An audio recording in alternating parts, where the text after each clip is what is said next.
it hurts, because I really gotta go down on it and feel those layers of pain. I know to do what we do, you gotta be able to take. I know y'all have probably already heard about the reports. Will Smith and violinist Brian King Joseph are now caught up in one of the wildest celebrity lawsuits of the new year. Brian has filed a lawsuit accusing Will's team of retaliation and wrongful termination. And yeah, the timing alone has everybody sitting up straight, waiting to see what happens next. And honestly, can Will Smith's name take any more damage at this point? The year has barely even stretched its legs, but it's already getting messy. This complaint didn't just appear out of nowhere. It landed right as Hollywood was shaking off the last crumbs of holiday dessert and crawling back to work. Everyone, especially the lawyers, was still half distracted by burnt turkey, family drama, and New Year resolutions they already broke. So if this whole lawsuit filing comes off feeling super strategic and calculated, that's because it probably really is. Yeah, I'm just letting you guys take it, and that's what really makes me feel good today, because that's exactly what I did today,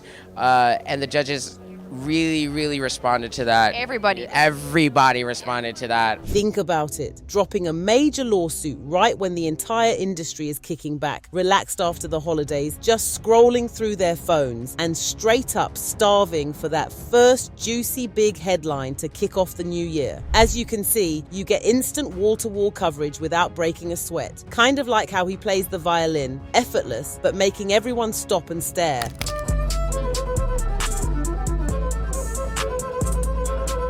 And here's the proof that the timing paid off. Clearly, it worked like a charm and got everybody talking right away. It's Will Smith, y'all. Of course, the headlines were always going to blow up and explode across every platform the second this dropped. And here's exactly why. According to the actual lawsuit that was filed in California Superior Court, professional violinist and America's Got Talents, Brian King Joseph, got invited to join Will Smith's big global, based on a true story, 2025 tour back in late 2024. Everything seemed fine at first, but things allegedly took a sharp turn and went completely left during March 2025 while they were in Las Vegas. Will Smith, take one. The title of the album is based on a true story. So I'm doing it like a television show.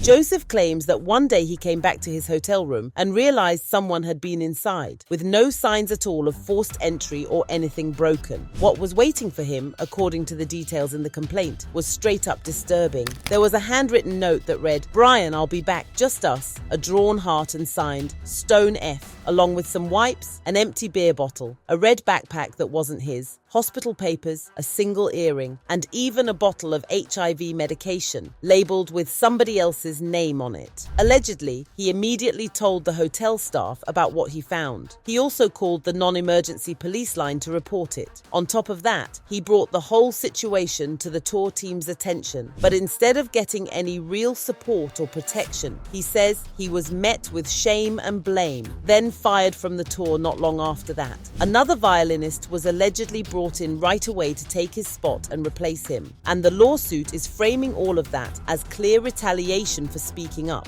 Smith's attorney has already come back swinging hard in response, straight up labeling all the claims as false, baseless, and reckless, while firmly denying every single allegation that's been made and vowing to fight the whole thing tooth and nail in court. And right there is exactly where this story stops feeling like just another stack of dry legal paperwork and starts turning into a pure Hollywood scandal that everybody's going to be eating up for months to come. Let's be real for just a second here. In the middle of all these heavily censored Epstein coming out, the Diddy documentary hitting streaming, and every surviving whoever expose dropping one after another, the public really isn't as hesitant or in denial as they used to be when someone steps forward with claims. People are way more quick to lean in and believe the accusers these days, especially whenever power, massive fame, or even corporate responsibility come into the picture at all. And whether this shift is actually a healthy social correction after years of silence, or if it's turning into a messy and dangerous overcorrection, that's honestly a whole separate story we can save for another time. But for Will Smith's legal team and his entire PR squad right now, this timing and environment is nothing short of a complete nightmare. How it looks is already a serious problem and hard to spin positively. And here's the harsh truth. When you're still widely known as the guy who slapped Chris Rock live at the Oscars, your public image and name don't exactly bounce back gently or quietly from any new controversy that pops up. Oh, wow! This lawsuit definitely doesn't exist in some kind of vacuum on its own either. The entire Smith household is already deep in lawyer mode and dealing with way too much legal drama as it is. Jada Pinkett Smith is currently facing her own hefty $3 million lawsuit, coming from a former family friend who used to be close to them. On top of that, Will is reportedly caught up in some serious legal back and forth with Netflix over the material in Chris Rock's comedy special. I do not need to smoke. Y'all know what happened to me. Getting smacked by Suge Smith. At this point, there's just so much suing and courtroom mess swirling around them. You almost half expect to check your own mail one day and find a random lawsuit waiting there, simply because you dared to read about all their chaos. Messy really doesn't even begin to cover how wild this all is, and keep in mind, it's literally only January right now. On a more serious note, Joseph's complaint goes even deeper and claims that Will Smith was deliberately grooming and priming him for some kind of exploitation, specifically pointing to repeated comments about them sharing a special connection. But let's keep this honest. This is all coming straight from the complaint itself. These are allegations that have been made, not proven facts in any courtroom yet. Once again, Smith's side has come out and denied every single part of it, completely and without holding back. Still, even when there's no certainty or final verdict, the narrative power in a story like this is absolutely huge and hard to ignore. You've got a young black musician who also lives with disabilities on one side, going up against one of the most famous and powerful actors alive today on the other. So I already know you'll have some strong feelings bubbling up about that matchup alone. But here's where it actually gets interesting.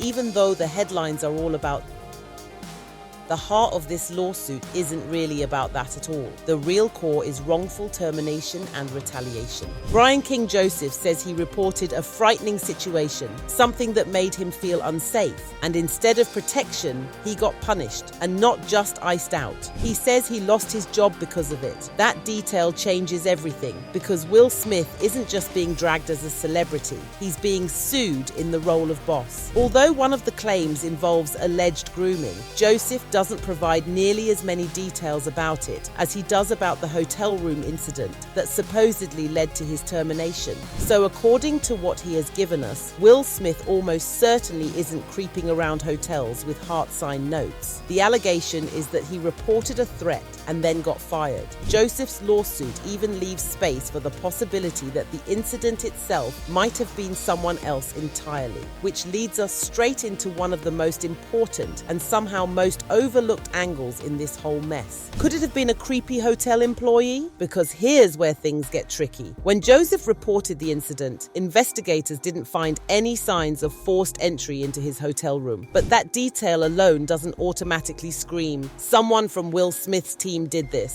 It could just as easily point to something or someone completely different. Think about it. A hotel room without forced entry usually means one thing: someone with access used a key. And that opens up a whole list of possibilities. A weird employee, access, an obsessed fan who got hold of a key card, or even a prank that crossed the line into disturbing. Joseph wasn't staying in a private villa behind lasers and security dogs. He was in a public hotel, and we've all seen enough to know that sometimes the scariest people are the ones already inside the building, which is why, at least for now, Will Smith's team still has room to argue their side. The court is going to want real proof that someone tied to Smith actually did something, not just that something weird happened in a hotel room. And that's exactly why the ending of this story doesn't feel neat or wrapped in a bow, because it can't be. Not yet. There are too many unanswered questions, too much room for different truths to exist at the same time, since the mess is nowhere near done unfolding. What if, and hear this, it was all just one giant horrible prank? Because here's the thing, the complaint describes a setup that almost reads like it was staged for maximum effect. There were notes, hearts, bottles of medicine, a backpack, and even items that didn't belong to Joseph, all paired with a chilling message that someone would be back. Taken together, it paints a picture that's equal parts unsettling and theatrical. If it turns out that none of this was actually connected to Will Smith or his team, then what we're really looking at is someone with a well-planned targeted stunt against a touring musician. And make no mistake, even if Smith had nothing to do with it, that level of harassment is still serious, still scary, and still legally significant. I would like to end with some clarity, but at least based on the information available at this moment, this is very likely going to become messy, but not one of those dark and nasty scandals we've seen in the past. Still, the truth is, nobody knows enough yet. We'll have to wait for details to surface, for evidence to be examined, and for more details to be released, especially the ones that show grooming by Will Smith. Until then, everything sits in that awkward, uneasy space between allegation and verdict, where speculation thrives and certainty is impossible. For all we know, this could end up being any of the possibilities we've already talked about, or it could be something completely different, something no one saw coming. All we do know for sure is the year has barely begun, and already chaos is all up in our faces.